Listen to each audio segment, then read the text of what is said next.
Ramai owner bisnes pandai buat duit, tapi tak ramai pandai simpankan duit. Sebab untung besar tak guna kalau nilai simpanan makin mengecut setiap tahun. Jangan lupa follow dan save video ini untuk rujukan akan datang.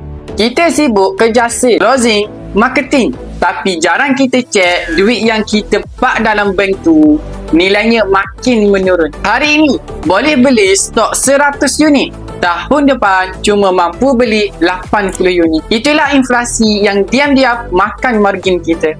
Owner bisnes kena ada satu disiplin. Asingkan sebahagian untung untuk selamatkan nilai, bukan sekadar simpan. Duit bank untuk operasi, tapi untuk simpanan jangka panjang kena lindung dengan aset yang kebal inflasi. Sebab bisnes memang turun naik, tapi nilai kekayaan jangan ikut jatuh. Pesan mentor saya, kalau kita dah penat buat duit, jangan biar duit penat jaga nilai sendiri. Lindung awal sebelum terlambat. Okey, baik tuan-tuan, yang mana berminat untuk simpan emas di Public Gold boleh sahaja klik link di bio saya. Saya akan bantu anda sebaik mungkin. Ingat, perkongsian santai, tapi sampai jumpa anda di next video.